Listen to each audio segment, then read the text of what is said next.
Hey, just in time for the holidays, what if you didn't have to worry about any of that credit card debt? If you're feeling stuck making the minimum payments and you don't want to have to put Christmas on a credit card, we can help at savewithconrad.com. We routinely help our listeners save hundreds of dollars a month. Find out how much money you can save right now for free at savewithconrad.com.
It's Conrad, the mortgage guy, and you're listening to What Happened When? With the voice of your childhood, Tony Schiavone. Tony, how's it going, man? How are you? I'm okay. How you doing? I'm good, man. I'm in a good mood today. We're going to be in a good mood today. What's shaking in your neck of the woods? You feel a little older today? Yeah, I feel a year older. I guess. I don't know. I guess I felt it was my birthday was Friday. Thanks for all the birthday wishes, by the way. And I guess I felt the same Friday as I did on Thursday, but other than that, doing okay, man. I don't, as we are of course recording this on a Monday. I don't get this weather in the South though. We had snow flurries here today. Yeah, we did too. We did in Huntsville as well. I was driving to the office and I went past my old house, and right when I get to the top of the mountain, here come the flurries, and I'm like, wait. It's like not even mid-November. We don't get this until like January and February. What's going on? And then on Friday, it's supposed to be in the 70s. Yeah. What the hell is going on? It's the end of times is what it is. The end of times. You like the new glasses, by the way? I'll be honest. I don't know that I would have necessarily noticed. They are a different shape though. Yeah, they're different. They're a little bit more slender. So I'm just trying something new. Trying something new. You know, Jeff Jarrett can kiss my ass. Did you know that? Just general purposes. Every time I see him, what's going on? Why are you so upset with him? The only reason that I light up when I see him is because I know that he's married to a wonderful woman. Of course he is. Yeah. So he's always calling me old, but we know how old he is. Old. Oh, are you suggesting he's older than you? Don't think he is, but he wouldn't be far behind, I wouldn't think. Wow. Hmm. How old is that son of a bitch anyway? I think he's exactly 10 years younger than you. Okay. Yeah. All right. I'm pretty sure. There you go. But I think you could still kick his ass. I don't know if I could or not, but I certainly would give it a try with a baseball bat when he's turned around.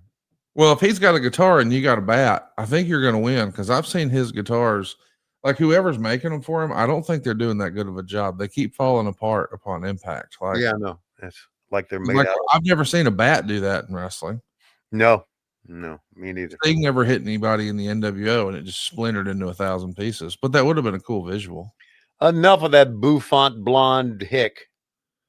Hell with it. Well, let's talk about what I know you're really excited about, and that's, as folks are listening to this very podcast later tonight, AEW returns to the Greensboro Coliseum. The first time since we sent Sting into retirement and bid him a farewell from in-ring competition, and they're back with blood and guts. It's a big show.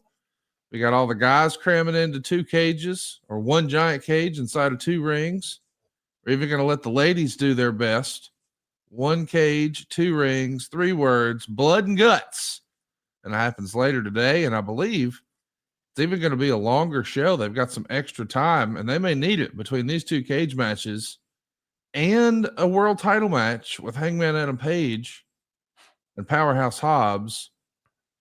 And did we forget the Nature Boy, Ric Flair, and Ricky the Dragon Steamboat are both going to be on hand? This is going to be a fun time, man. It is going to be a fun time. First of all, just low correction. It's not a world title match. It's just Falls Count Anywhere. My apologies. That's I just okay. assumed. That's okay. Yeah. And at least I remember Tony correcting us backstage on that. We were talking about it last week. But yeah, Ric Flair, Ricky Steamboat, 2 guys. I think you can say 2 of the guys, maybe the 2 main guys who made wrestling popular in the Greensboro Coliseum. Ricky Steamboat and Jay Youngblood had that match against Sergeant Slaughter and Don Coronado. And that was one of the biggest events ever at the Greensboro Coliseum. Ric Flair, of course, defeated Harley Race at the first Starrcade there. Ric Flair and Ricky Steamboat went a 60-minute Broadway and then went a 90-minute Broadway there. Then they went into a cage on Thanksgiving Day of 1981. I was there for that before I started into wrestling. So these are the 2 guys who made the Greensboro Coliseum wrestling-wise. It's now the first Horizon Coliseum, I get it. But wrestling-wise made the Greensboro Coliseum exactly what it is for pro wrestling. So it's only fitting that we would bring them both there to be a part of this. So I'm very excited to see both of them there. And it's going to be a grand night. It really, really is. 3 matches. How about that? 3 matches. I mean, you want to talk about giving some matches some time. I mean, that's all that's been announced. I'm sure they're going to, there's going to be a loaded show. Anytime AEW sort of themes a show up like this, whether it's a pay-per-view or it's a show like Blood and Guts, where it feels like it's a special, it does feel like this is almost like the AEW equivalent of like a Clash of the Champions a little bit, doesn't it? Yeah, you're right. It's special. The Clash of Champions was a special event. This is a special event. Winter is Coming. It's kind of always been a special event for us, kind of like a Clash of the Champions. So it's going to be a very good night, and I'm really, really happy that it's going to be in the Greensboro Coliseum. I want to say a very special to just shift gears here. A very special best wishes and prayers out to Bob Cottle, who is not doing well. And of course, he was, as kids say now to me, hey, you were the voice of my childhood. And very, very much, Bob Cottle was the voice of my childhood, at least my high school hood.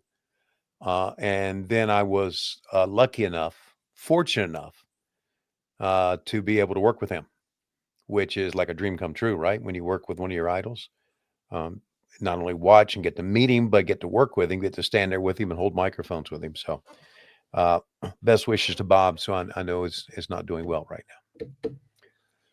Well, thoughts and prayers certainly to Bob Cottle. And man, you just hate to hear a report like that. I do want to give us some good news. I chatted with our buddy Stephen Link, who we know is sort of JR's right-hand man in their barbecue business. And he tells me that JR is feeling better than ever. So I'm excited to be back on the phone with him tomorrow and catch up with JR, and hope to be spending some time with him on grilling JR sooner rather than later. So maybe we can have some bad news and some good news back to back here on what happened when. The good news is we're going to continue our single screen experience. We're going to be watching a very special show. In fact, one of the more important shows in Ring of Honor history. We're going to revisit a few of the matches. We won't get all of them. Perhaps we will watch this in long form some other time, but we're going way back to mid-July 2006 for Ring of Honor's Death Before Dishonor #4. And what a main event it is. The story of this show is a cage of death match. It's Team ROH versus Team CZW. This is maybe one of the more famous feuds in Ring of Honor history. It was an interpromotional feud, Tony. And right, I know a lot of our listeners are very familiar with WCW versus WWE. When WWE tried to do an invasion angle, that one was not well received. This is more of what it should have been, maybe. Sure. Of course, this has at the independent level. We've got CZW, who really starts this feud with Ring of Honor in January of 06. And we're going to see them blow it off here tonight. I'm excited for us to watch this.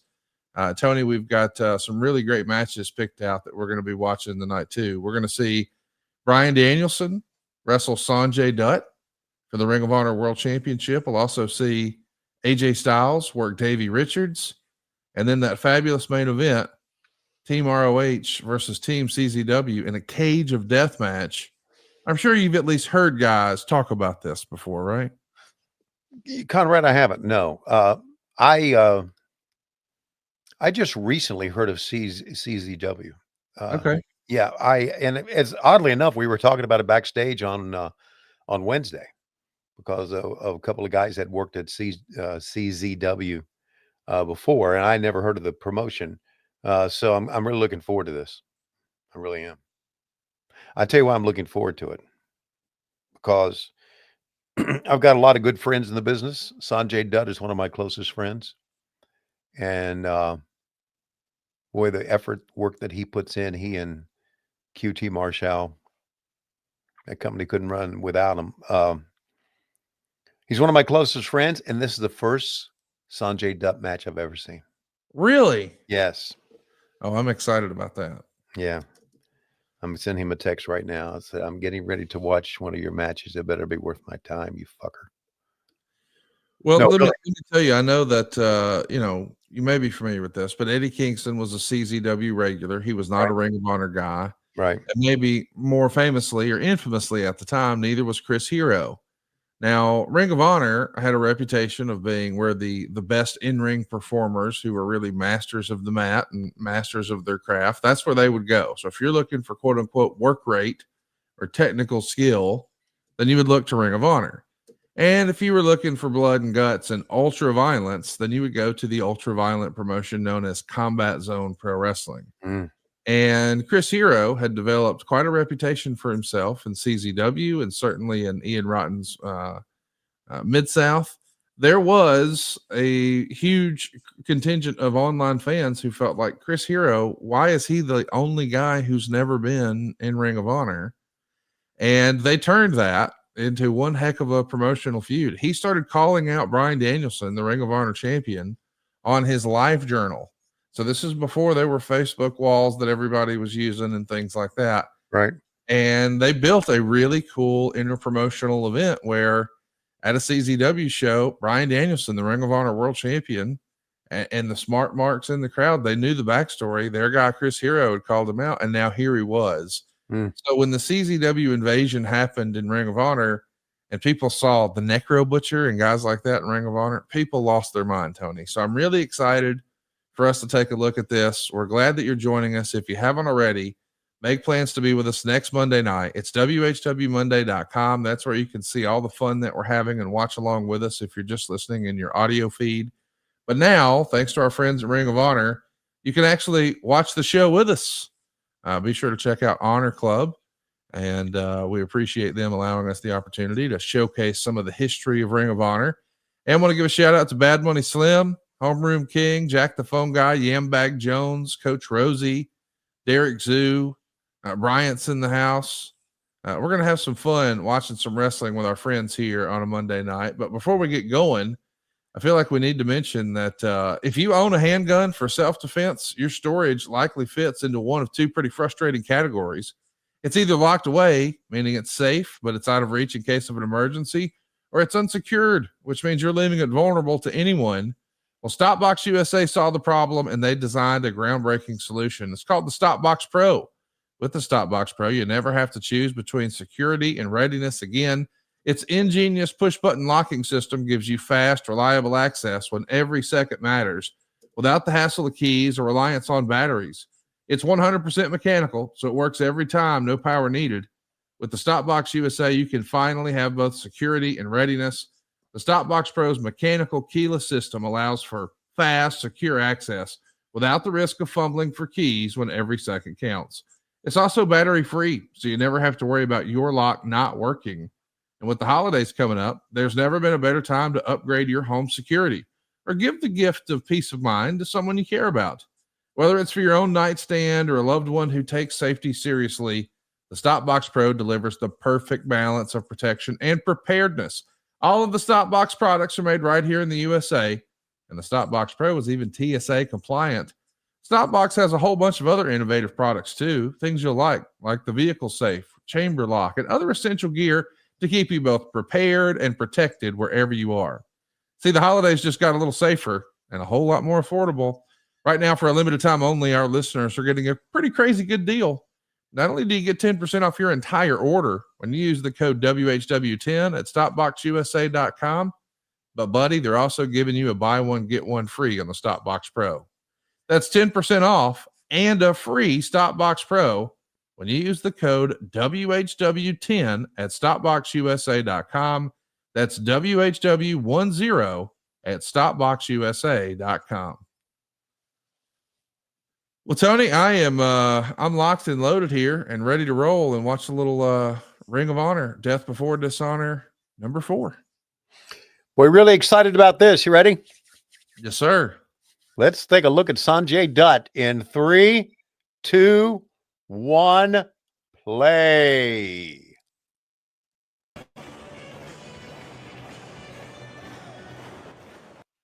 So there we see the tail end of an entrance. And of course, the entrance is for the champion, Bryan Danielson. But listen to the introduction of Sanjay Dutt here. Let's take a listen. Weighing 182 pounds, Sanjay Dutt.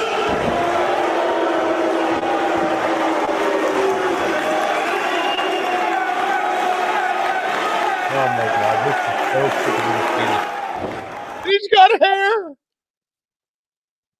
Now he's getting all that heat, Tony. So you know they're at a Ring of Honor show, and Sanjay had a lot of success in CZW.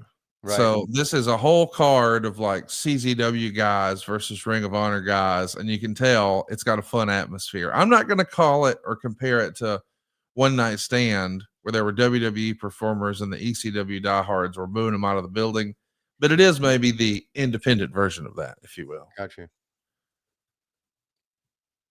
How about the streamers? Did you like that touch for Ring of Honor back in the day? I love streamers. I think streamers had a very good, I don't know, to me, international type touch. You think about it mostly with Japan, or I do, at least with Japanese wrestling. I just, I mean, Bryan Danielson's so young here, and Sanjay's got hair. Sanjay looks great, doesn't he? Dude, he's always looked good. Wow.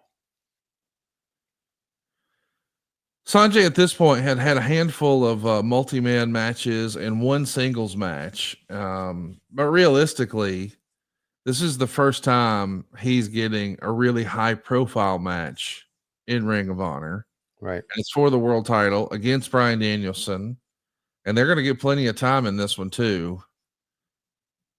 I love that we're getting to go back and watch some old school Ring of Honor, man. Now, I know that you've always been a stickler and you're very particular about the way the ringside area looks. Right.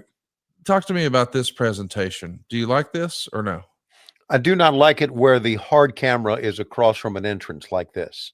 I got you. To me, that makes it look, and I know there's a lot of fans there. You can see it on that last shot, that last handheld shot, that there are a lot of fans there. If there are a lot of fans there, then I think you should, I think you should, I'm sorry, I just laughed when Sanjay slapped him in the face. I think you should show them off because you kind of use the hard cameras more than anything else. So this is Philadelphia, right? And this is Philadelphia, it's not the old Civic Center, but it's the old Armory, Philadelphia Armory. Is that right? I believe. Yep. We are at the Pennsylvania National Guard Armory in Philadelphia, Pennsylvania. Dave Prazak and Jared David are on the call. About 1,100 fans in attendance here. Yeah. On July 15th, 2006. Right.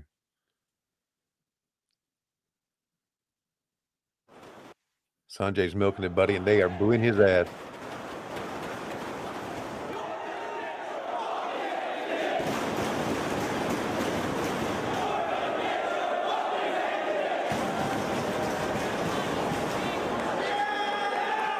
What was the chant here? I couldn't pick that up. I'll just go tell Sanjay they were saying, "Fuck you, Sanjay." Dun, dun, dun, dun, dun. Why Kind of not? like all of us say backstage on a Wednesday. That's not true, but anyway, it's what's great to see about that is that how Sanjay and Brian Danielson are such big parts of what we have now and what we're doing and our creative parts, you know.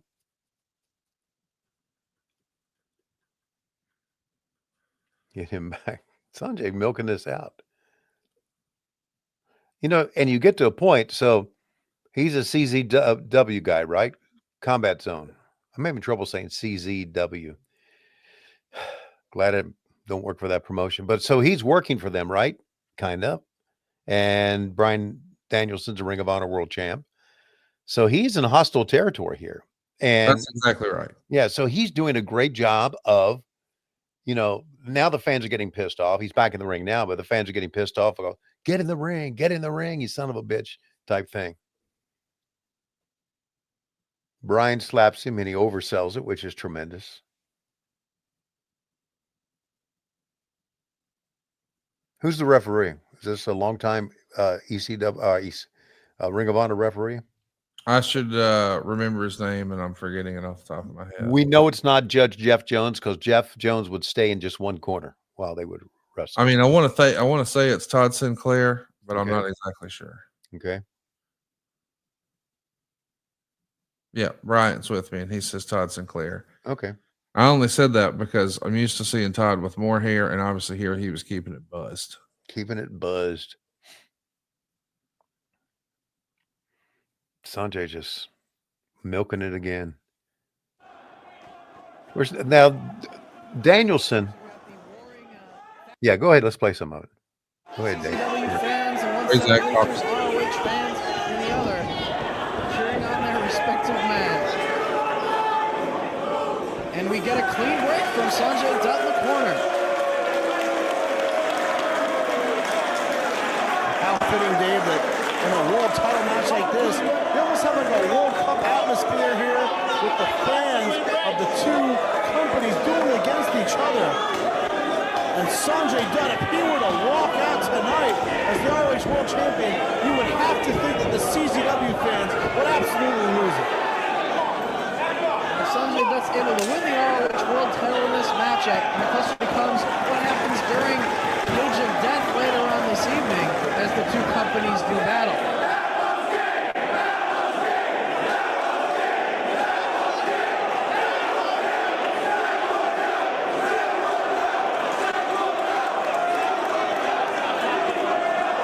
Let's say stick to wrestling, man. None of that. None of that. Sanjay's one funny, talented guy, man. God mighty. Was Brian getting ready to pull his drawers down? Yeah, they were going to have fornicate right here in the middle of the ring. Of course they were. So for Sanjay to get this title shot, he would have had to have been a very big name in Combat Zone, right? Yeah, he was. I mean, I don't think it can really be debated. 04, 05, 06, 07, he was on everyone's radar as one of the best and brightest on the independents, especially when you were looking for the high flying stuff. Now, I'm not saying that's all he did, but he certainly worked that X Division fast paced style. Right. And I know, don't get me wrong. I like the gear. I like the presentation, but I've always kind of been, I've preferred Sanjay. I don't know what he was wearing before was like baggy or pleather style pants. So they were kind of shiny. And I don't know, man. I'll never forget seeing that dude when MLW did War Games and they had two rings squished together and they had a cage and he bounced from one ring on the top of the and then like springboarded over to the other side and then the other side of the same ring. And it was like, how did he do that? To see him like bounce like that, it was like, man, he's like in a video game. Right.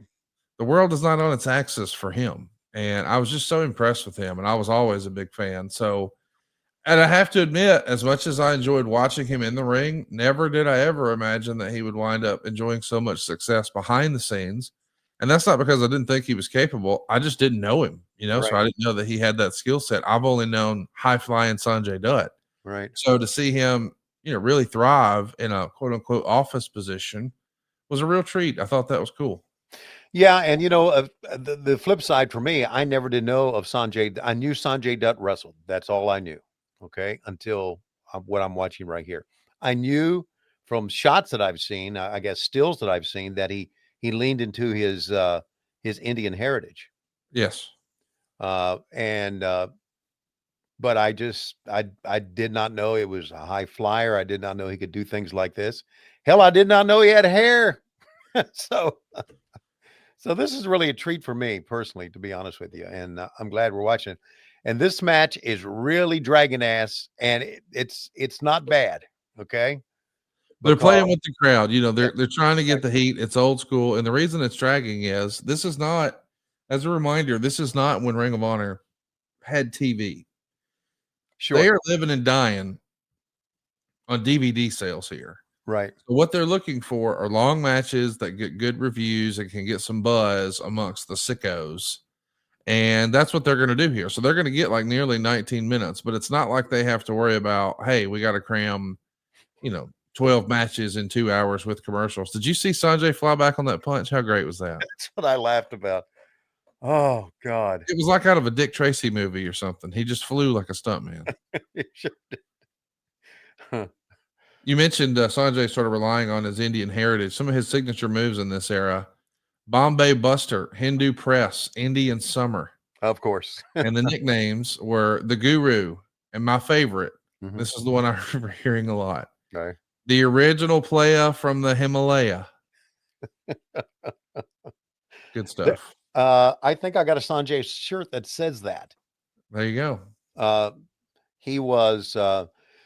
We all, and I want you to get into a little bit more of this because I know that you were in McDonough on Sunday, but we went. Sanjay and I were there to support QT and his show at Center Stage. Many Yes. months ago, and Sanjay was there selling his T-shirts. He gave me one, okay, and I wore it to TV that next Wednesday.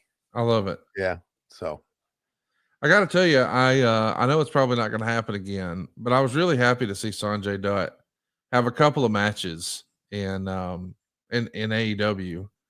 He did a tag team match where it was the Best Friends against Jay Lethal, Satnam Singh, and Sanjay Dutt. Yeah. In 2022 in Worcester for mhm. Rampage, and he had one match on Dynamite, and this was a couple years ago, 2023. Billy Gunn, Orange Cassidy, and the Acclaimed against Jeff Jarrett, Jay Lethal, Satnam Singh, and Sanjay Dutt.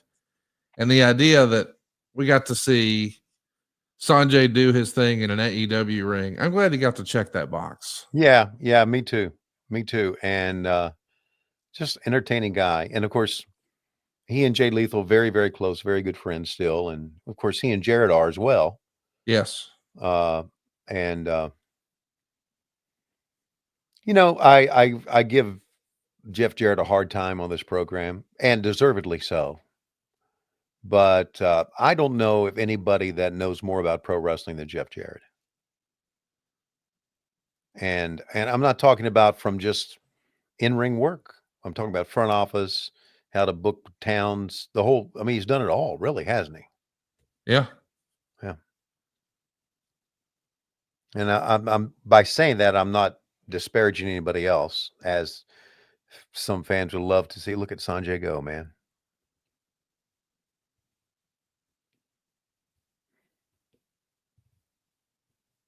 We've seen a lot of Bryan Danielson matches on this on our WHW Monday. Yes, we have.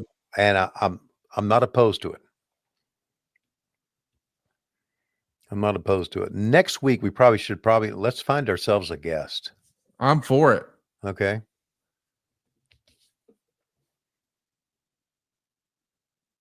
Now in this cage match we got coming up, Homicide's in there, right? Is he in the Yes. cage match? Yeah. I believe so. Yes. So thanks to my my friendship with Eddie Kingston, I've got to meet Homicide, and I'll talk more about that when this match comes on. And I've just been my return to wrestling has been wonderful. It's been stressful in many ways, but hell, I knew that going back into it because that's the way television is. It's a stressful business, but it's been wonderful. And one of the wonderful things about me getting back into wrestling is that the stuff I missed that this program, WHW Monday, and you and Dave and all of you are letting me see stuff I missed, and people that I know now didn't get to see them wrestle back in the day when they were in their prime. So this is great stuff. Absolutely great stuff.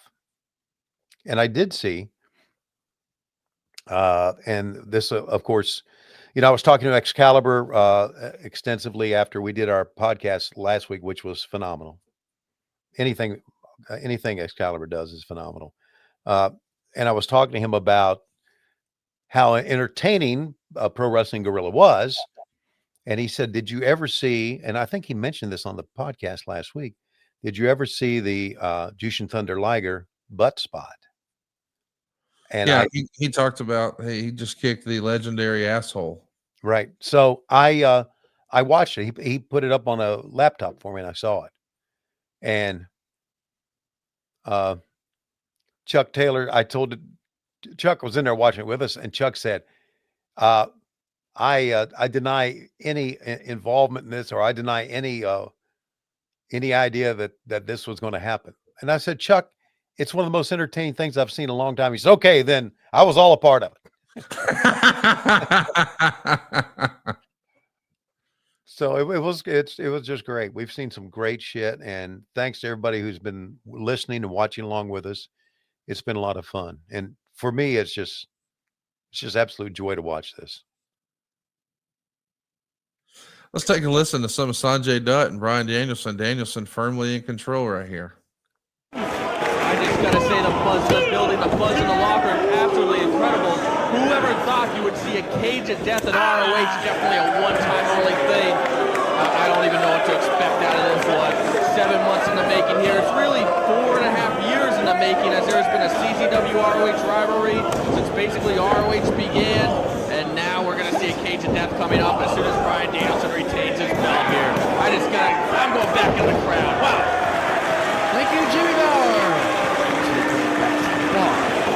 Crowd, but it should the production still kind of primitive. We're still learning. We're still getting it together. But that was Gabe Sapolsky on commentary there. Okay. Well, the production is limited because of a budget. That's all. Yeah, that's right. Yeah. I mean, listen, one of the things I've sung this song a lot, but it's true. One of the reasons that Vince became the promoter he was back when he was burying the territories was because he put more money into production than anybody else. That's right. So yeah, so you're only as good as the money you put into it, really, or you can only go so far with a limited production budget. But that's right. But better said. Yeah, I agree with you. Yeah. And you can see the lights here are just kind of like on standards on the, that's a great move. There's no lighting grid above the ring or anything like that. And we got a lighting grid above the ring. We've got cameras above the ring, so.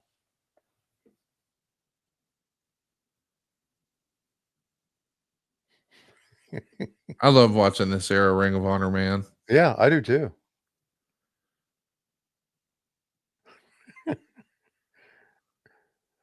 It's probably so surreal to you to think, not that many years ago, you didn't know either one of these guys. Now you work with them and call them close personal friends, and you're discovering big chunks of their career that you didn't even know otherwise existed.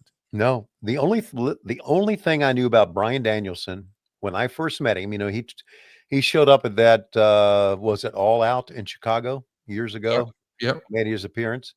The only thing I had known about Bryan Danielson prior to that was yes from the WWE. Yes. That's all I knew about him. When Eddie Kingston first walked out in an AEW, I didn't know who the fuck he was. When I first met Sanjay, I thought, well, here's a guy who worked backstage for the WWE. I didn't know. And TNA, I didn't know he was a wrestler. Right. So this is really enlightening stuff. And I hope our listeners are enjoying this. Look at that move.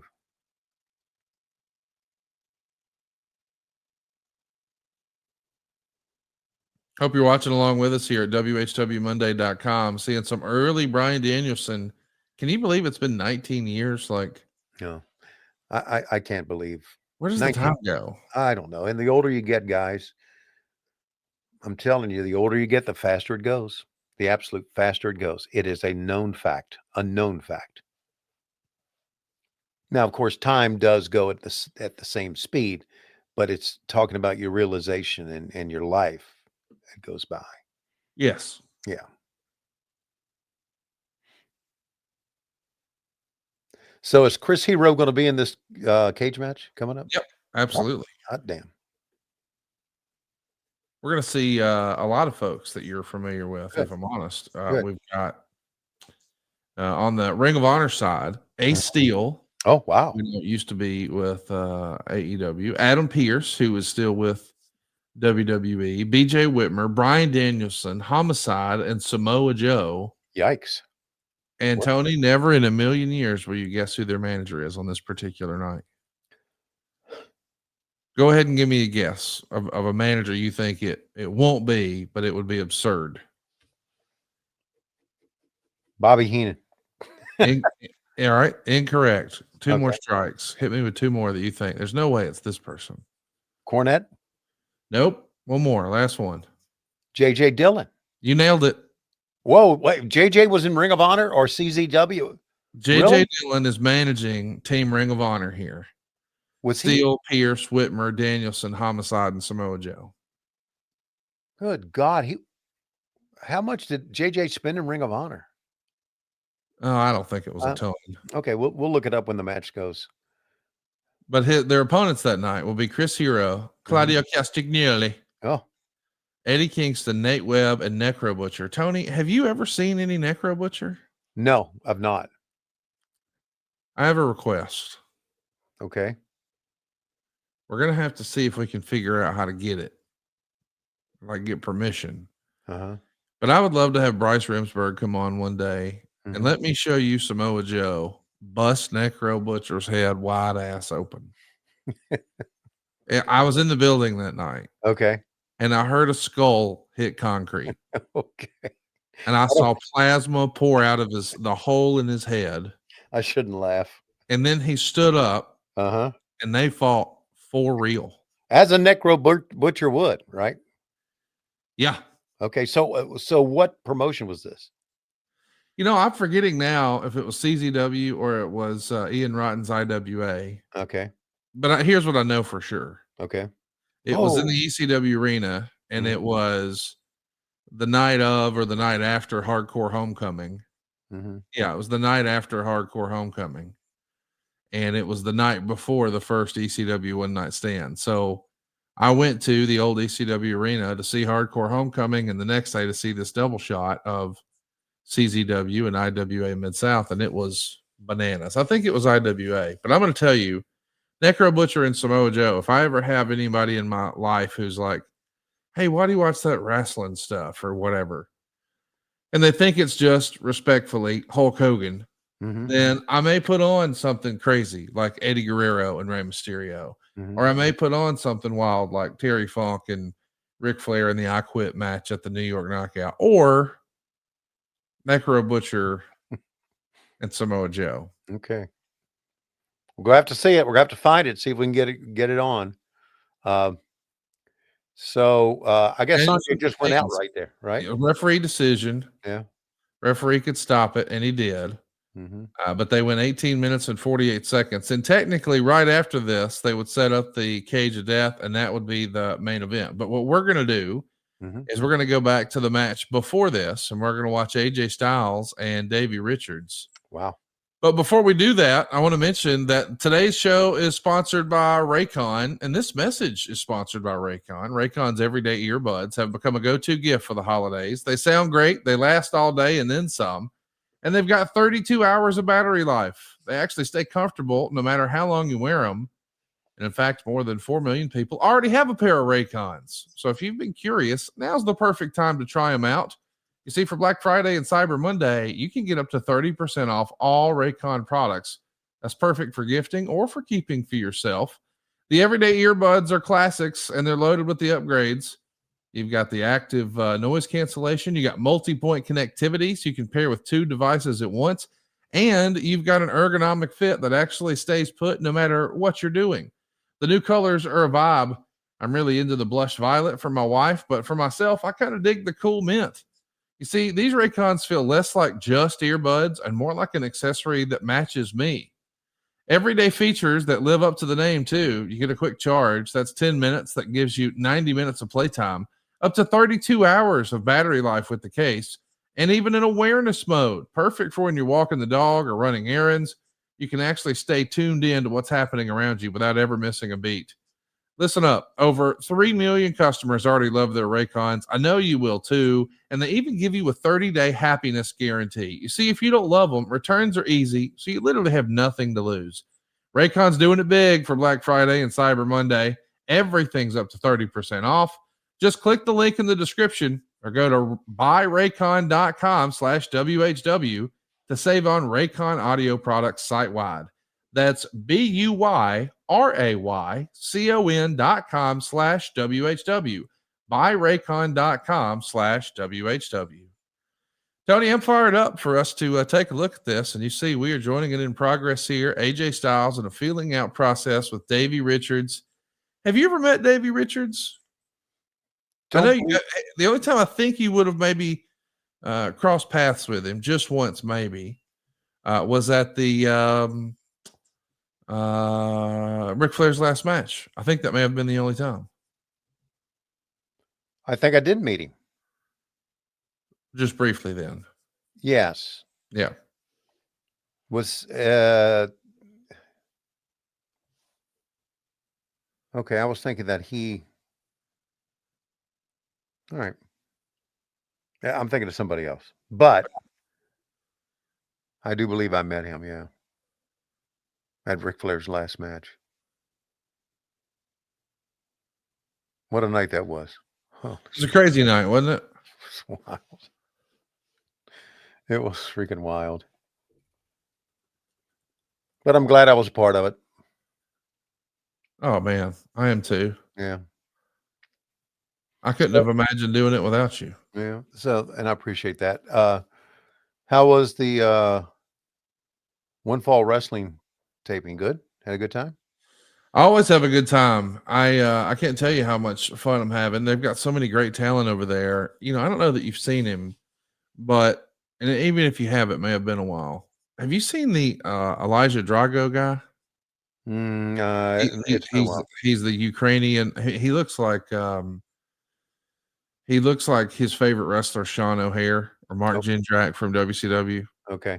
But he just wears all black like Mike Awesome. I'm going to tell you, I have seen that guy wrestle 5 times in person. Right. And it's rare that I can actually watch that closely and feel like, oh man, I'm seeing that guy get better right before my eyes. Wow. From when I saw him in, I don't know, midsummer to now, he is just so much better in just a short few months. I mean, you can see the progression every time he wrestles. And I think that's something I didn't expect when I first started, was going to independent shows regularly again and trying to help with commentary for 1FW, which, by the way, you can watch for free anywhere in the world on Triller TV. It's called One Fall Wrestling. That's 1FW. Brandon Bedingfield does all the real hard work. And I'm just, that's exactly right, Brandon. I'm doing the job in the world, buddy. Yeah. I'm Schiavoning it. It's awesome. But man, Elijah Drago, I just was blown away with how much better he continues to get every week. Yeah. Well, I was going to come. I sent a text to QT, and then you and I texted back and forth. I went home and crashed, and then I wanted to get a workout in, and I did, and then was reminded, not by Lois, but in my own I was reminded by my phone that Lois and I were scheduled to go out to dinner because we didn't go out on my birthday. We were going to go out on Sunday. I got you. So, and I had made a reservation on Friday, and so that did that. But I really want to go see this and see some of the guys, and see some of the guys like you're talking about, like Drago, who making their way up, right? Yeah, man. And since we're shouting out people, do you remember seeing Angelica Risk? Oh, I know Angelica. Dude, I know she's had a couple of Ring of Honor shots. Mm-hmm. If you're a fan of women's wrestling, I want you to go out of your way to see Angelica Risk. I think I might be able to argue that she'd be one of the premier, I guess we'd say, unsigned ladies on the indie scene. Like every time I see her, I'm like, well, she might be the best performer on the whole card. Like every time, consistently. I know she's very athletic. I know that. And of course, she's been training with QT for quite a while. Well, I think the thing that I like best about her is like the intensity. It's like, I know that what I look for as a wrestling fan, Tony, and you're going to laugh at this, but you'll get it. I want to believe. I'm there for the suspension of disbelief. Right. And if you're so intense that it feels like you believe it, Mm-hmm. well, it's like, okay, if you believe it, then I can believe it. But it's like, if you're kind of not sold on it, I'm not so sure. And sometimes when you've got young performers, they lack that confidence. They're still trying. Mm-hmm. Man, when Risk is out there, it's like you're like, oh, well, she's like a national television wrestler, just not signed anywhere yet. Right. You bring up a good point, and I think you are exactly right. I think wrestling fans, great wrestling fans, come and they want to believe. Yeah, man. They want to just spend let's just forget about everything. I want to get lost in the story. Right. I want to buy into this. Right. And then you see some great performers like you're seeing right here, right? Oh, man, AJ's just taking it too, David. Yeah. All of a sudden you're thinking, holy shit. Magnum TA and I've talked about this on this program. Magnum TA and I talked about this years ago when he was wrestling. This is the early 80s, 85 maybe. Yeah, 85, before his injury. We talked about the hook. The hook was you would go and there was one thing in that show that made you believe. And that was the hook. And sometimes it was more than one thing, but there was one thing that was the hook. And yes. And of course, he grew up in Virginia like I did and watched Mid-Atlantic Championship Wrestling like I did. Grew up on that.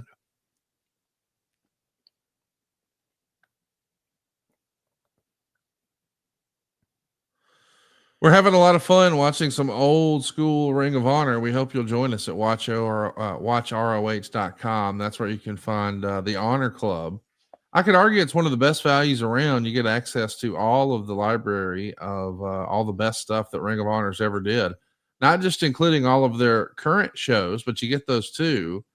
But you get star or matches from stars who aren't there anymore, like AJ Styles. And the rumor and innuendo is he's calling it a career. Next year will be his final year in wrestling. And knowing he had so many great matches in the infancy of Ring of Honor, I think it really adds to the legacy. Like when we talk about the legacy of a guy like Vern Gagne, and you think about all the careers that he helped start in Minnesota. And then a generation later, you take a look at ECW and you realize how many guys, used ECW as a launching point to a national stage, whether it was Rey Mysterio or Stone Cold Steve Austin or Mankind or anyone in between. To know that Ring of Honor had that same effect, but somehow, some way, it's still around 23 years later, almost 24. It's wild, Tony. Yeah, it is. It's just wild how. I mean, when I think about, what was I thinking about the other day? I was thinking about somebody that was okay. I went last Thursday, the day before my birthday. I went to a Bryan Adams concert here in Atlanta because I really love Bryan Adams, and he's in his 60s now and an 80s guy, and I just wanted to see him, and I saw a lot of women and guys, but especially women who are reliving their teenage years, right? Right. So I'm thinking that, man, I was doing wrestling on TV when these ladies were teenagers type thing. And I'm thinking, time does fly by. Time flies right by. I remember a lot of things about the 80s that feel like they were just yesterday.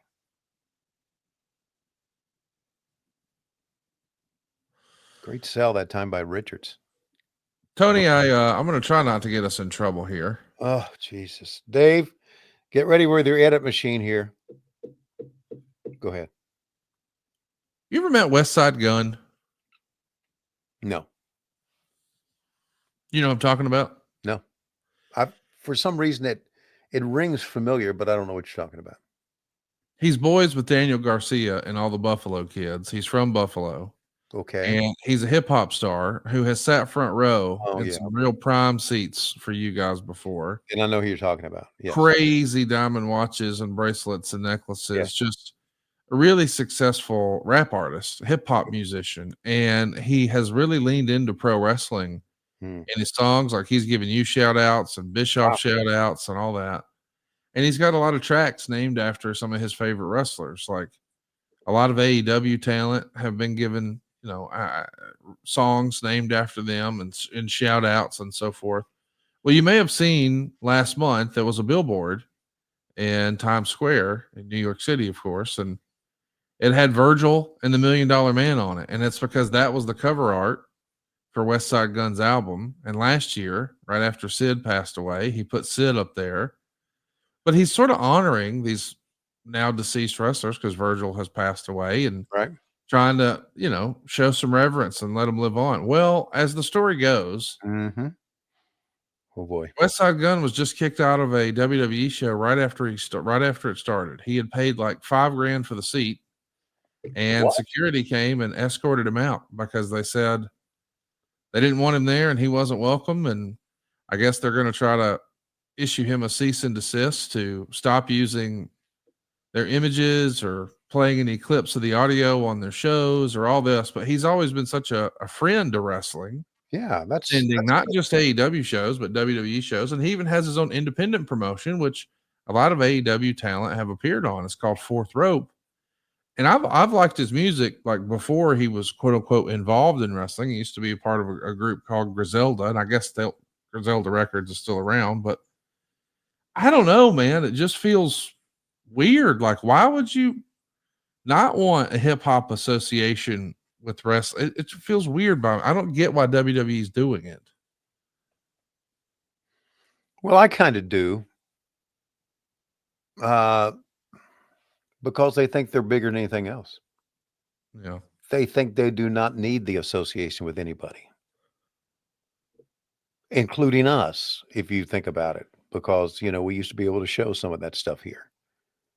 So, and listen, we're not as big. We're just a podcast, but still, they just feel they're bigger than anybody else and they don't need to do this. When in reality, it wouldn't hurt at all, okay? And it would only help them with West Side Gun's fans and with him.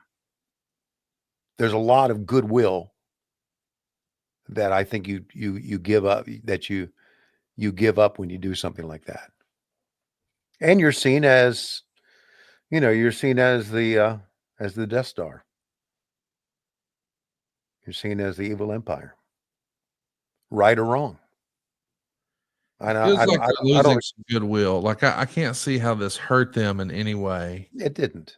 And I know that it's their lawyers probably going to argue, oh, well, if we let you do it, then we got to let and it's like, didn't you just fuck up WrestleMania having a rapper take 12 minutes to come down the ramp? Like this guy's actually trying to help support it. Where the fuck is Travis Scott? I don't hear him in the distance. Like, why can't we just embrace the guy who you weren't paying to be there? He was paying to be there. And now you're like, thanks for the 5Gs, kick rocks. It's like, wait, what?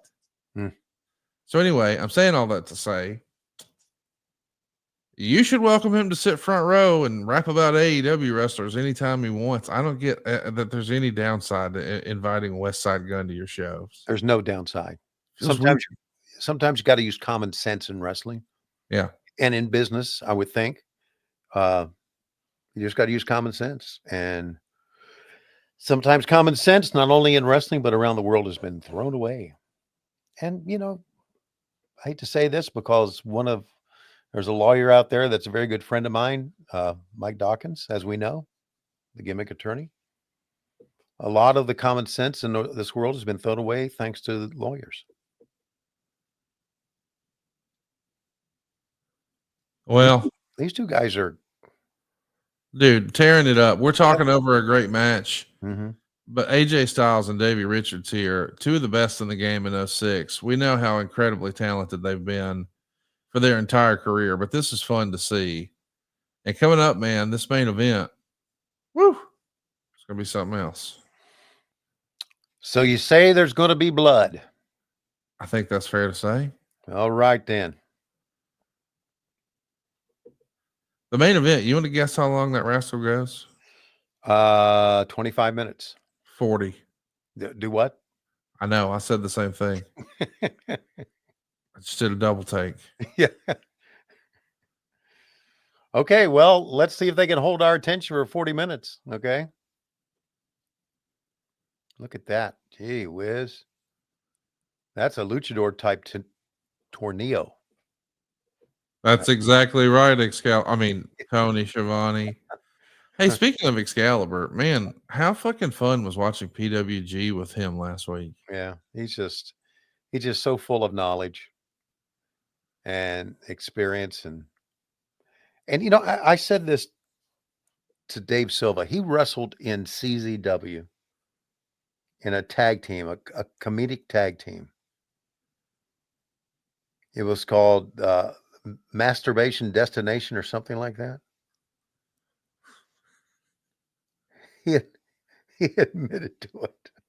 And I said, I did a double take. I said, what? He said, yeah, we were just a comedy routine. So I don't know if you can find that or not. Very novel name, wouldn't you say, Conrad? That's exactly right, JR. I think it's called Team Masturbation. Team Masturbation. Okay. Have you ever been on a masturbation team? No. Mm-mm.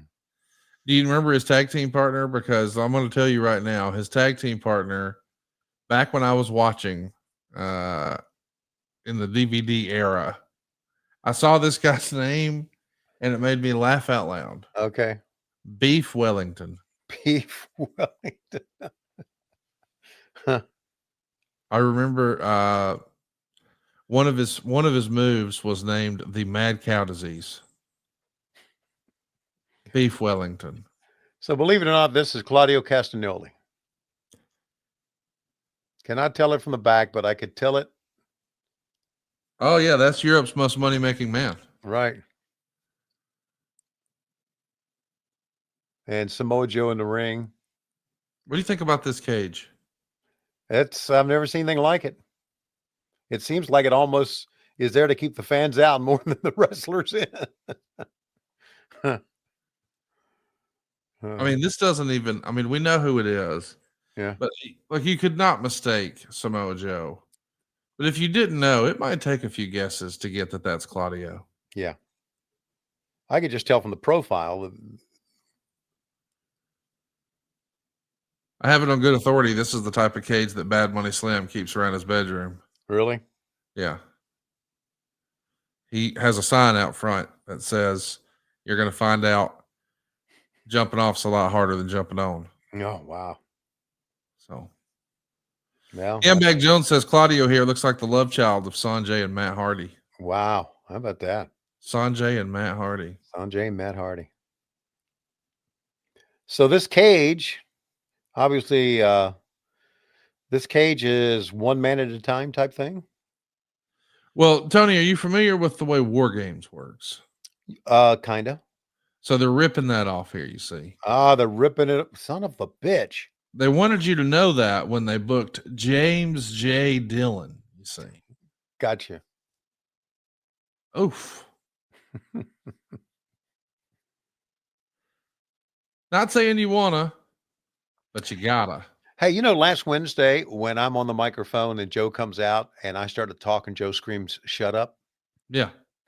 There was a little bit inside of me that went, "Oh, fuck." It's just a little twinge inside of me. The fear factor rose up in me a little bit. You know why? Because you too want to believe.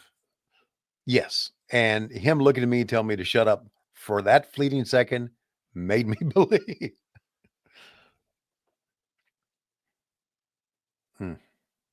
Because he's a man's man, buddy. Yambag Jones is a real smart ass, and we love him for it. He says, that appears to be a cage for the micro brawlers, but buddy, it's not. It's around the floor, you see. Mm-hmm. Oh. That Yeah, is that is barbed wire, Mm-hmm. and that is a folding chair. Mm-hmm. And I that's think a he's going big. to sit him right there and maybe boot his ass in the face. What do you think? Yeah, that is a big Samoan.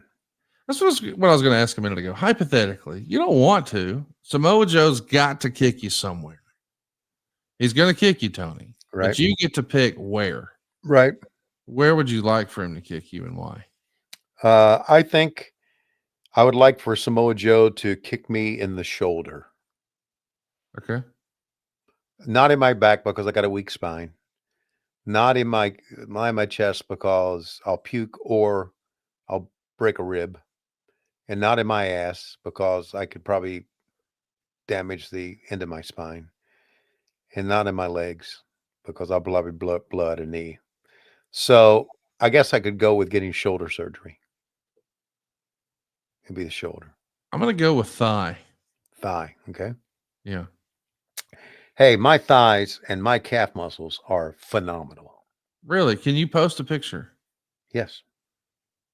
I can. Bad But Money Slim says, seriously, whose idea was this cage? It's like a giant baby gate.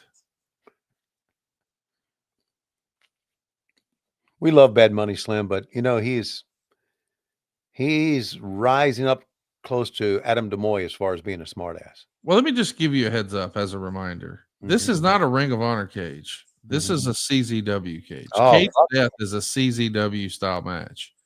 So if you're wanting to shit on it, Tony, you're not shitting on Ring of Honor. Feel free to shit on CCW. Okay. There is James J. Dillon. Yes, it is. Let's track it. The face watching. Here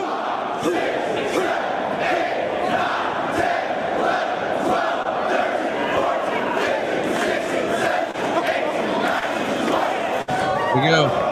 Here we go.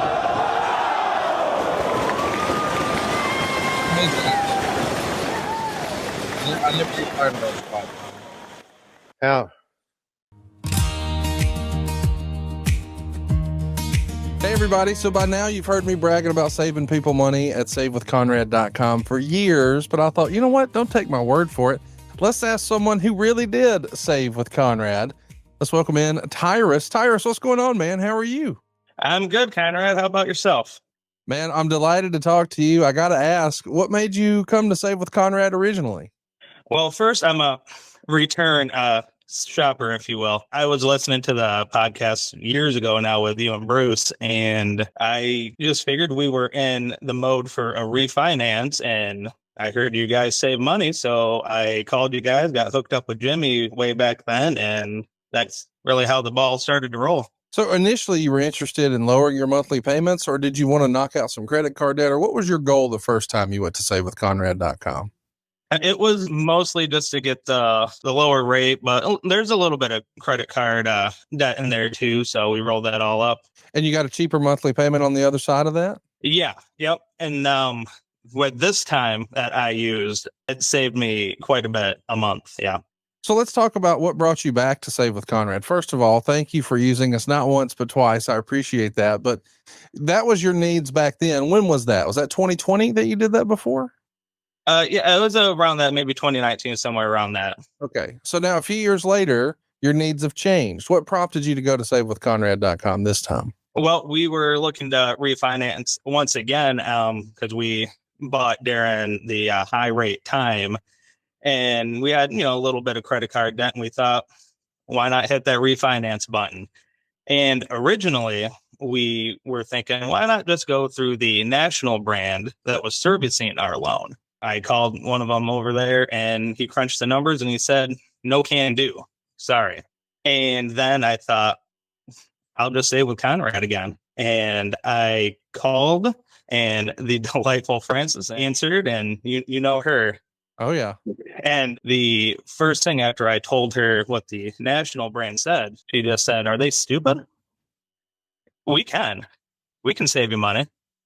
And she got the ball rolling. I worked with OG Larry and saving $425 a month. All right. I love to hear that, man. $425 a month. I love that, dude. Congratulations. Yeah, thank you. if you had someone who was on the fence, because I know that there's a lot of people who just know me as the wrestling podcaster, but if you had someone who listens to my pods and they're on the fence about whether or not this is a real service and can he really do this? I mean, what would you say to that?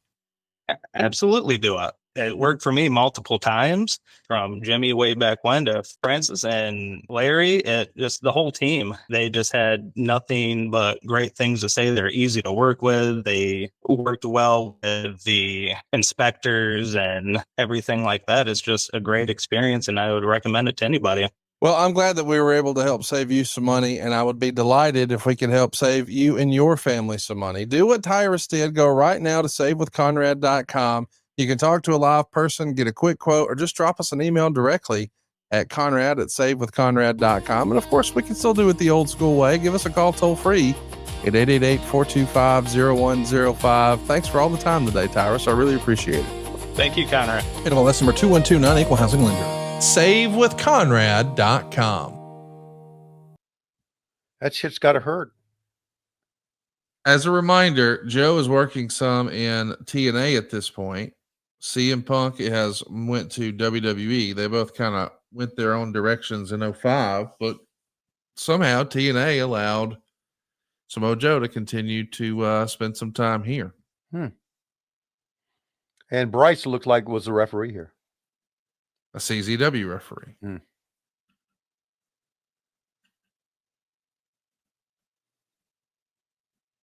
Bryce, another kid that paid his dues, man. Man, you ain't kidding. Paid Beck Jones wants to know, we know our great close personal friend, Whitney Wright, who, by the way, we should have posted on social her well wish to you from a few years ago for her birthday. Happy birthday video she submitted, which was fantastic. It was. Well, she's spreading her butthole over on OnlyFans. And Yambag Jones was suggesting perhaps you should do only calves, Tony. Do you think, how much money do you think you'd make on only calves? Only nothing. I don't know. There might be somebody out there who'd pay to see those calves. Is this it's BJ Whitmer and BJ Claudia Whitmer. Castagnoli. Yeah, that's what I thought it was, BJ.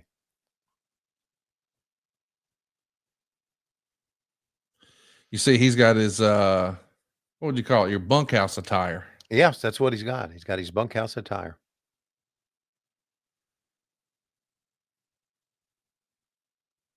Tony, anything interesting happening behind the scenes at AEW television tapings lately? No, the regular stuff. Yeah, nothing comes to mind for me. Yeah, no, you obviously wouldn't have asked that question if you weren't trying to hone in on something. So what is it? Oh, nothing. No, I know you better than that. It was like much ado about nothing on a Saturday night this past night. This past Saturday night, much ado about nothing. Yeah, the internet went crazy over something that really, in the scheme of things, was not a big deal. What did they go crazy about? I don't know that you even want to engage. I'm not going to engage, but I want to know what.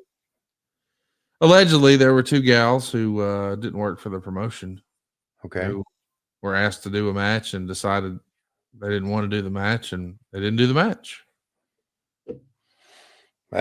That's happened many times. It happens every day, right. Every show across the world, but I'm not familiar with that at all.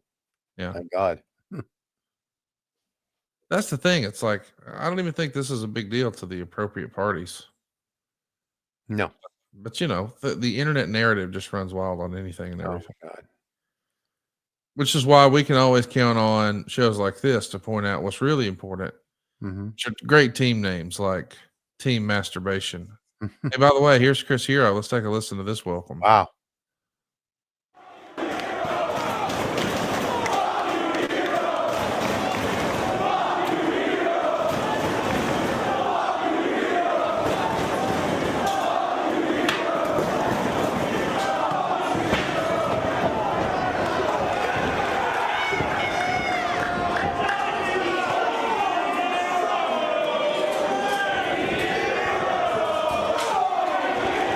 Old patented poke in the eye. How about the heat that Chris Hero has for this Ring of Honor crowd? My God, fuck you, hero. Look at Chris with that drop kick too, man.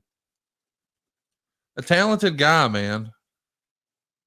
You're not You know, kidding. Tony, I forget that you weren't watching all of this and you didn't know all of this, but can I just fucking blow your mind here for a minute? Sure. There's rumor and innuendo going back to 2012. Okay. 13 years ago. They debuted a faction in WWE. It was a trio of guys. Okay. Maybe you've heard of them before. They were called the Shield. Yes, I've heard of them before.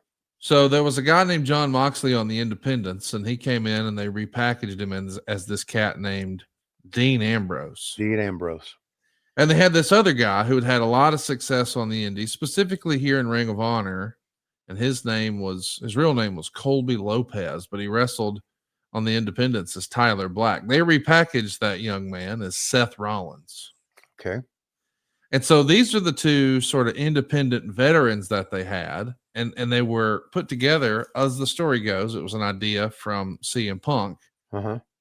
And the third person that was going to join them in all their riot gear and you know, come down through the crowd and that whole Shield presentation was a guy who wrestled on the Independents as Chris Hero, but he'd been toiling away in NXT and developmental as Cassius Ohno. So they were going to bring these three guys up. This would be a way to debut them on the main roster. And obviously Punk was a big Ring of Honor guy, so that kind of checked all the boxes. Right. And then WWE said, all right, we're down for Seth Rollins. We're down for Dean Ambrose, but going to call an audible on Ono. Going to try this Samoan. Going to call him Roman Reigns. Okay. But in an alternate timeline, Mm-hmm. the Shield is Dean Ambrose, a.k.a. John Moxley, Chris Hero, a.k.a. Cassius Ohno, and Tyler Black, a.k.a. Seth Rollins. How wild would that have been? Wow. Any scuttlebutt on why they called an audible? That they liked? I mean, obviously Roman has become a mega star. But any reason why they chose Roman over Chris Hero, who obviously, I mean, am I wrong to say, did Roman come right off the college gridiron into pro wrestling? I think he probably tried a few other things. I think he was delivering furniture and a few other things. Okay. But yeah, he did go into developmental Okay. for Florida Championship Wrestling and then later NXT. And then, of course, he was pushed down everybody's throats on the main roster of WWE. And then they paired him with Paul Heyman and all was forgiven and he became a megastar. Right. But yeah, I think it was just the history. You know, there's been a lot of jokes online where people say, hey, the only way to get a push in WWE is to have the last name Fatu. And of course, that's not Roman's real last name, but whatever. Right. I think it was just the family heritage, and I don't know, but I suspect that somebody, you know, in the office, if you will, was not sold on Chris Hero's presentation. Like, there's no way they couldn't love his work, but Chris Hero was never given an opportunity on the main roster. Yeah. There you see Jim Cornette. Uh-huh. He's the commissioner here in Ring of Honor. Okay. And all right, we got some people I'm trying to pick out here. Who was the guy that came in the ring in the gray? Somebody. That's Bryan Danielson. You work with him. I know he is. And I know. That's Chris Hero. I Him and know. Claudio are called the Kings of Wrestling. Yes, I know that too. There you see, Honor Club, only $9.99 a month. You can enjoy it on all of your favorite devices. Why is Danielson leaving? Was he not in this match? No, it looks like he's abandoning ship here. Yeah. Okay, the guy on the right, he just walked. It's got that's right here. That's Spider Nate Webb. Spider Nate Webb. Yes, he's a teenage dirtbag. Really, baby. That's his. He really is, or that's his gimmick.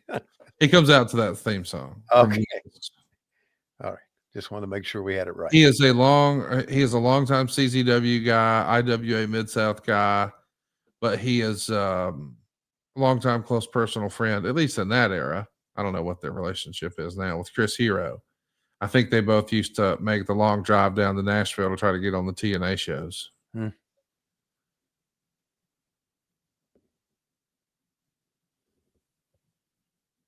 And track a now, little bit here. who's this? We're going to track a little bit here. All right.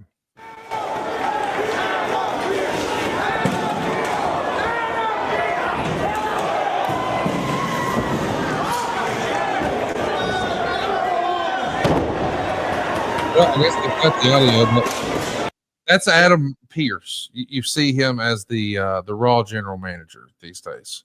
Okay. NWA champion. All right. He was everywhere. He also booked Ring of Honor for a long time.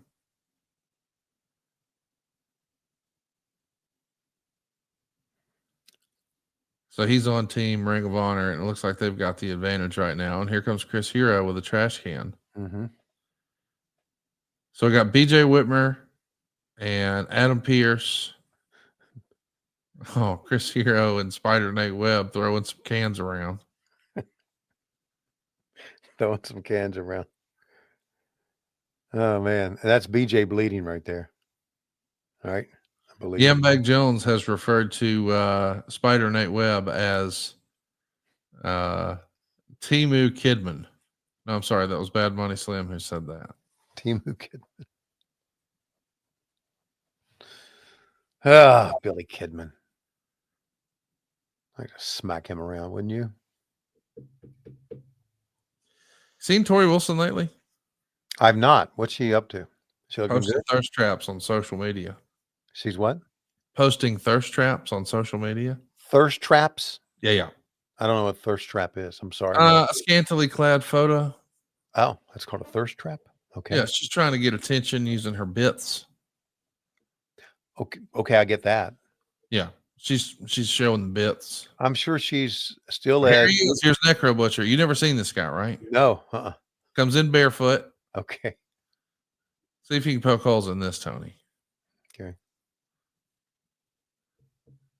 I just got to tell you, the idea that, once upon a time, nobody ever in a million years would have imagined that you would see Necro Butcher in a Ring of Honor ring. Uh-huh. God almighty. So Necro Butcher would be a guy that dissects bodies, right? Dead bodies? Yeah, I guess that's what it means technically. Yeah. You really did that. You really got my interest. I got to see the match with he and Samoa Joe. Well, I'll tell you what, I just assumed there would be paperwork afterwards. It felt like there'd be insurance claims, police reports, incident reports. But what's amazing, one of the great things. How about this move here? Have you ever seen this? No, I've not. A body slam on a chair.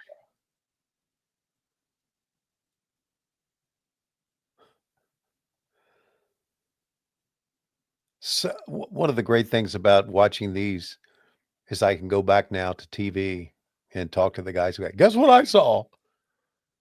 And Joe, I heard about you and Necro Butcher. Tell me that story.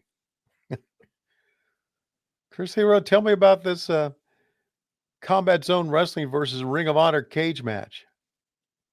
Feel free to just hold up your camera and click record so we can share some of that here on the show. That'd be good, wouldn't it? I should do that. Yeah. I love that Chris Hero is such an asshole. He knows that this Ring of Honor crowd in the middle of this war, the last thing they want to see is a fucking cravat. I love it.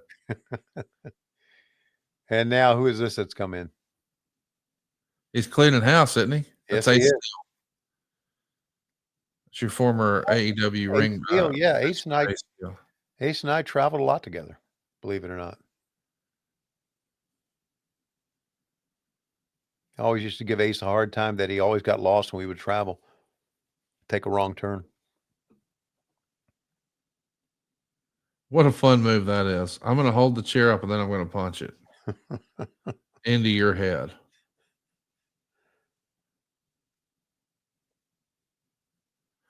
You know, the thing is, these tables, these ladders, these cowbells, that barbed wire, they don't know how to work, Tony. Well, no, they don't. They're just hanging out waiting to injure is what they're doing. And if you are, let's say you are barbed wire and you're laying there on the table, you're just thinking, if one of these dumbasses falls on me, I'm just going to dig right into him. If in fact barbed wire had brains. And I I've can tell you how happy I am to know that Chris Hero has such a big role behind the scenes in AEW. Like, yeah. there's Homicide getting choked the hell out. No, it looked like it. That's Adam Pierce. Adam Pierce has a hell of a tan tonight, boy. I had to do a double take for him and Homicide right there. Yeah. You can tell it's July. He's been around. He's been on the boat. We were in Hammerstein Ballroom last year, and Homicide was there, and of course Eddie was not. And I said, "Hang on just a second." I said, "I'm going to call Eddie." He said, "Okay." So I call him and goes, "Hey, fuck you, Schiavone." I say, "Listen, I'm here with Homicide," and I hung up. And I waited a few more minutes. And I called him back. I said, "Eddie, I'm sorry. Did you hang up on me?" "No, you son of a bitch." That's all right. Homicide, and I want to tell you that I learned this from Ole Anderson. So I You just kept it going. I just third time Eddie said, "You fucking with me, Schiavone." And Homicide's fucking dying. I said, "Yeah, fuck you, Eddie," and I hung up on him. Just by the way, we're talking over a tremendous match here. Even Yambag Jones says, "Not gonna lie, I've had fun talking trash, but this match is fun as hell." yeah, it is. He was he had the microphone and got bonked in the back of the head. I think it was Ace Steel that did it. That's great. Oh, they're throwing shit. Says, "I shit on Philly all the time, but I'm lucky I was able to see the start of ECW, ROH, and CZW. Philly's got to be one of the premier wrestling towns in the world, don't you think?" There's no doubt. Oh, is he going to do a superplex here? Did you see Claudio throwing trash back to the fans? How about Hero's got the mic? He's doing commentary while he's whooping ass. Let's listen.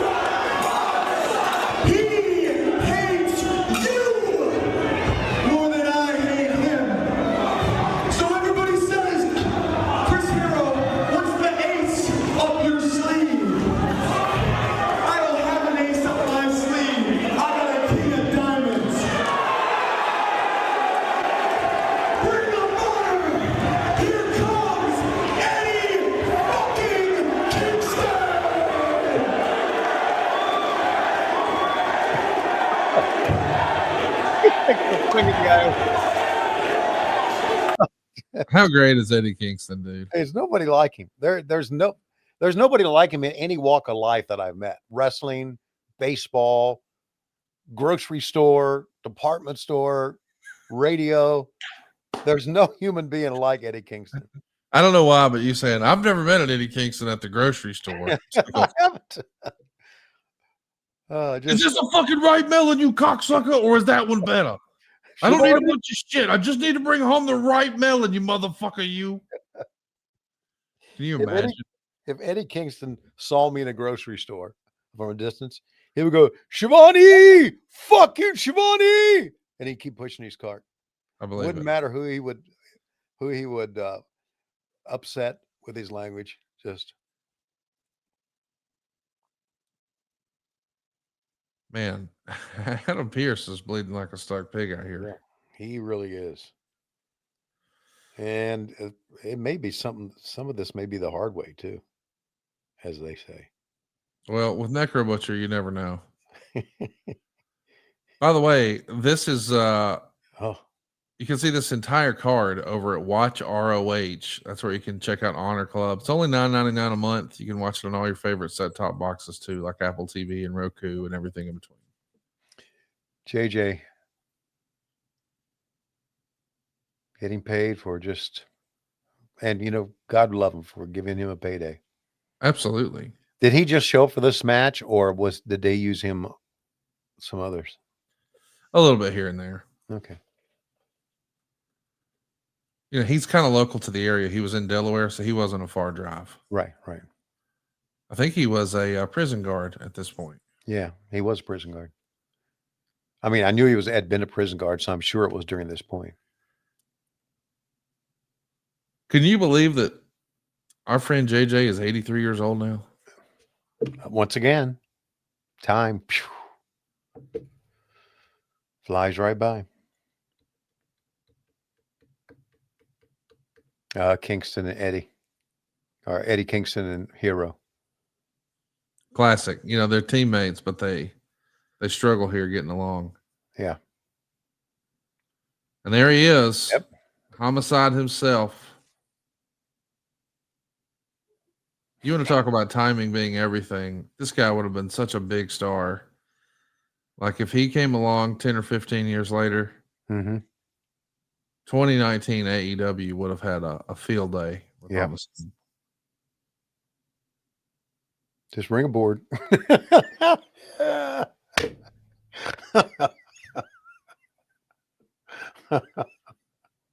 How much did you love Eddie Kingston's spell? I love it. By the way, poke holes in Necro here. Hey. Let's track it here for a minute. Okay. Oh my God. Oh my God. Backs out. Necro ran through him. Then took a T-bone suplex into him. And kicked out.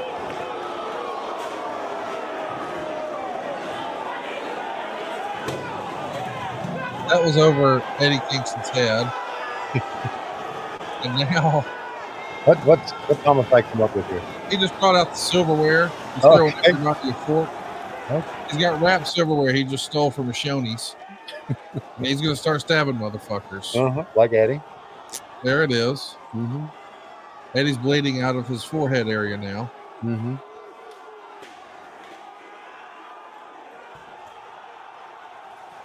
Homicide's getting dug around in by BJ. One stabbing after another by Ace Steel on Spider Night Web. You hear the crowd, dude? Yeah, they're a prison riot. That's a good call. It sounds like a freaking prison riot. Dave, let's bring that prison riot back up again. We're live at Oswald Penitentiary. That fucking Adam Basie's at it again. Homicide wants the spoon. Stab his ass!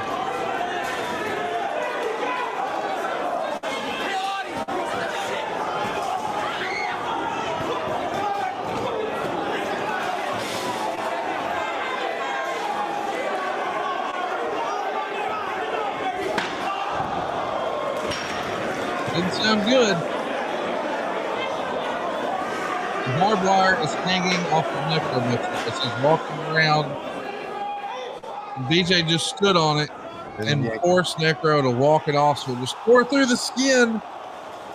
And Adam Pearce just launched Spider Night Web on a pile of shit.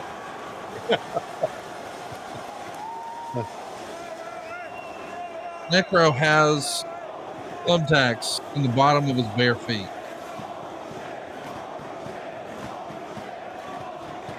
Bryce Remsburg is here to fill out the insurance claims. Making sure he's getting the co-pays together.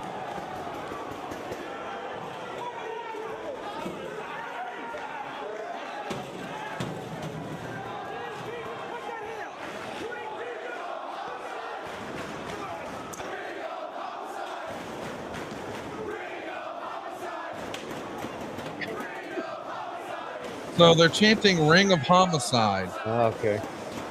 At a Ring of Honor show here. What is that?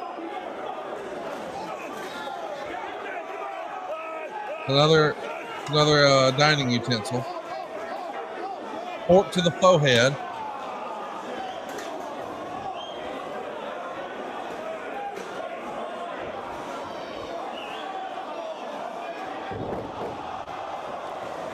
So he just cuttered a motherfucker onto another motherfucker. Just a mass of humanity here. Cutter the motherfucker onto. You can hear all this great commentary at 1FW. He cuttered the motherfucker onto another. Chris Hero waiting. He's playing possum. Mm-hmm. He's waiting on someone to jump out, not expect it, and get whacked.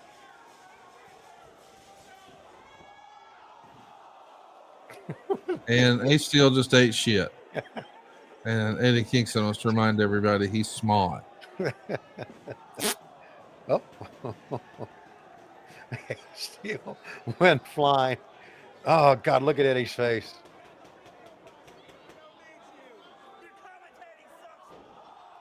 Oh. Did you hear that guy just say your commentating sucks? No. Pretty sure he was talking to you. Okay. That must not have been the voice of his childhood. What a second act you had, huh? Huh? My God. How fucking, how much of this can you fucking take? There has to become a time when you just say, as an athlete and as a fan, okay, fucking enough. Oh, no. They're going to get the staple gun out. Oh, my God. I know they've got some light tubes, some razor wire. They're going to pull a guy's toenails out here in a little while. No, are they really? Yeah. And I think, I don't know, but I think on Necro Butcher, they perform a live circumcision. So I know that Silva's got a little black box for that. No, why not? Oh, God. Devin is with us here live, and he says, holy fuck, how do you work a fork? You don't. You just stab a motherfucker in the head over and over again. Well, you try to work it, but you can't. TJ Stevens points out, I won't walk barefoot through my garage, and Butcher's walking barefoot on concrete with thumbtacks in his arches. Jesus. Oh, my God. Yeah, as we say in the South, that boy ain't got no sense.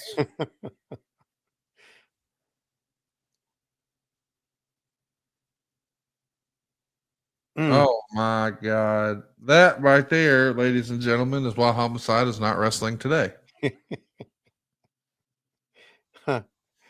And really probably why Chris Hero's not either.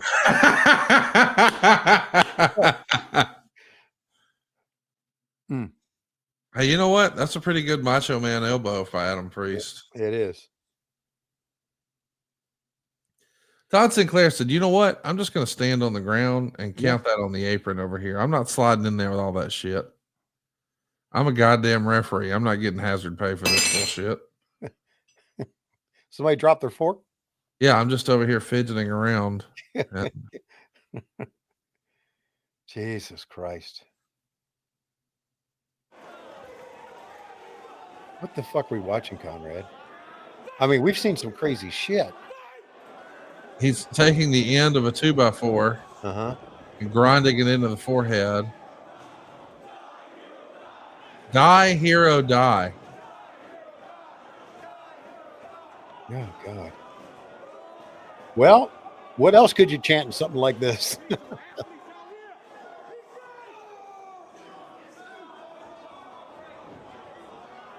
wonder if what's going to ultimately win the match is like an inside cradle. Rolls him up. Hold the tights.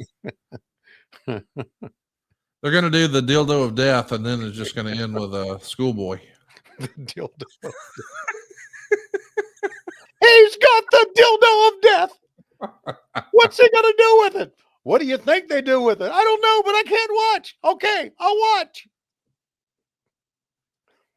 Shout out to Eric Rottencrotch, who probably has Dildo of Death 1, 2, and 3, the box set. Why would you say that? Because Eric Rottencrotch is into some weird stuff. Let me just tell you. Every now and again, if I get a text from him, I got to make sure nobody's around and the sound is all the way down before I click this. I don't know what I'm going to see. But but I don't want anyone to see it with me. Well, with a name like Rotten Crotch. Yeah, it is what it is. Yes. You know, I'm gonna be honest. I don't think I want somebody to hold my arms behind my back and just let Homicide swing a 2x4 at me. Oh, let's a little exploder on the floor, please. Jesus Christ. Eddie, Oh God. can you imagine how bad that hurt, Tony? No. Meanwhile, back in the ring, the barefoot wrestler covered in thumbtacks, Necro Butcher, is standing on the throat of Homicide.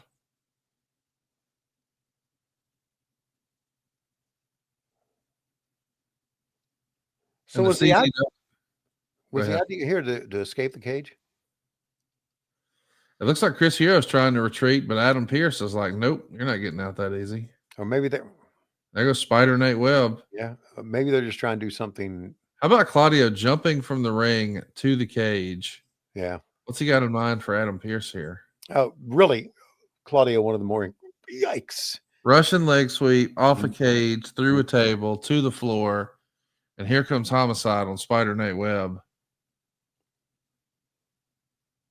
Chris Hero's still standing near the top of the cage, though. What's he thinking? Is he going to try to escape? Or is he going to try to jump off the cage onto somebody?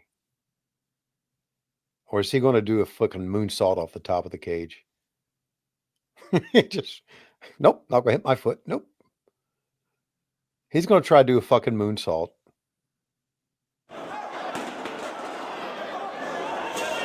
Here he goes.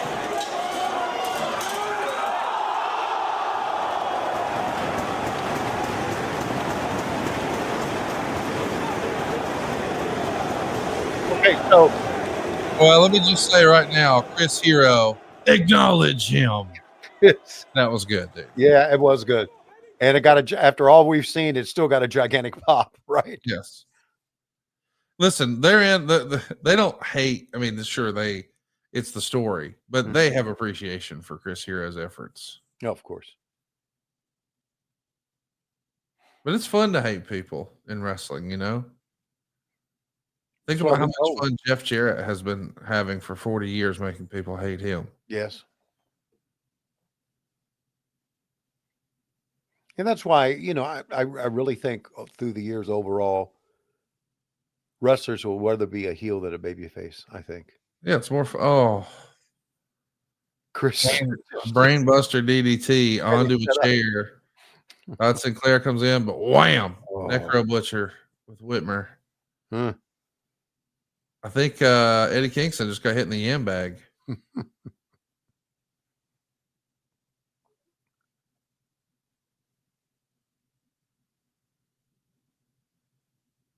Man, anytime I see Necro Butcher in a chair, I get a little nervous. Like, I don't know if I want to see this.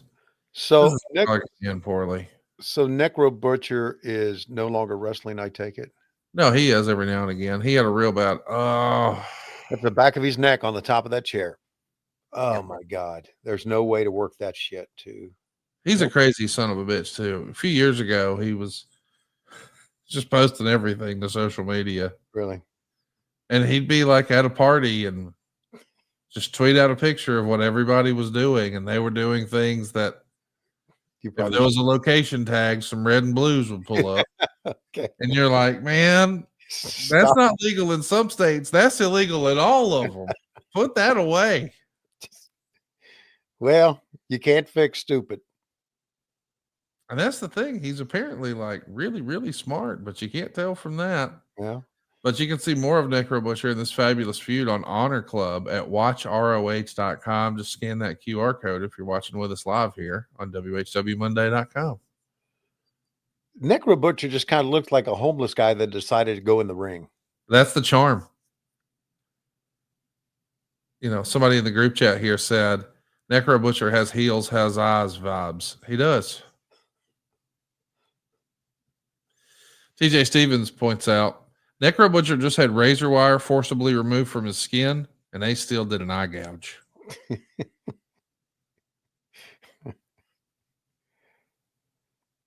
Oh, my God, that's in the ring.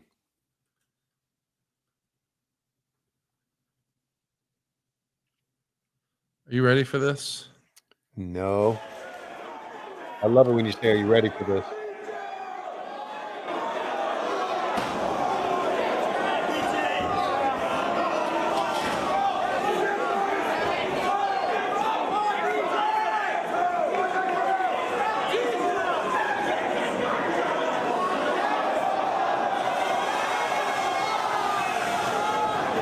Okay.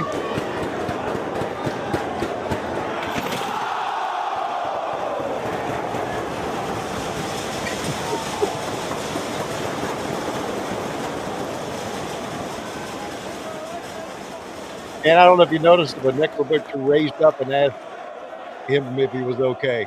You okay? No, I'm not okay, you stupid son of a bitch.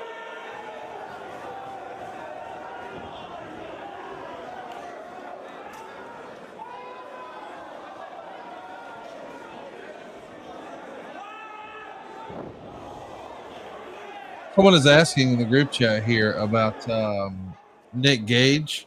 Yeah. He did do a CZW versus Ring of Honor event in May of this year, but he's not in this particular show. Okay. I'm happy to report that he's doing well. He's in recovery and he's gained I hear 25 pounds. Looking good, feeling good, doing better. So we're going to keep pulling for Nick Gage. Yeah, good for him. Got a chance to meet him when he did one of our shows. Talked to him. Told him how much I appreciated the crazy things that he did. And it meant a lot to him that I said that to him. Of course. But I'm sincere about that. Guys who do shit like this,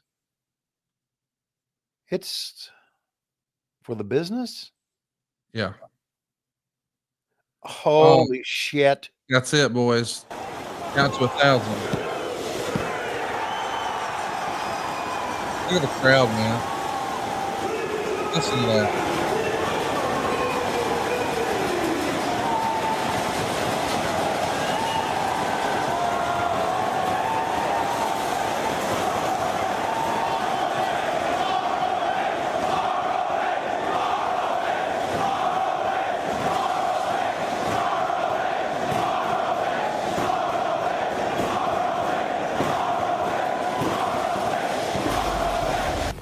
How about that, Tony? That right there, my friend, is how you do an interpromotional war.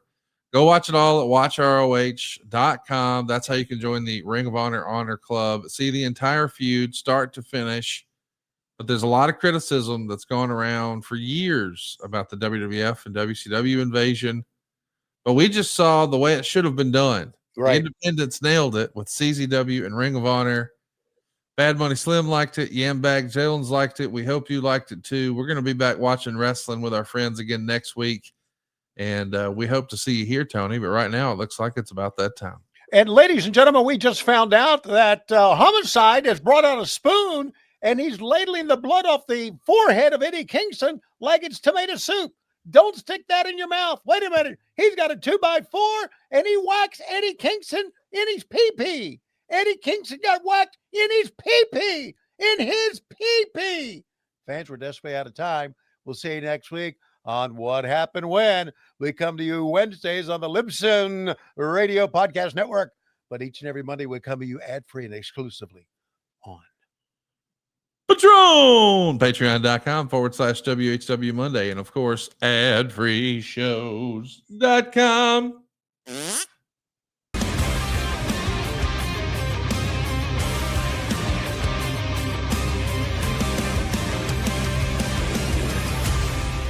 All right, real quick, I want to remind everybody, especially this time of year, did you know at savewithconrad.com you can skip your next 2 house payments? That's right. You'll get a cheaper monthly payment and no payments until next year.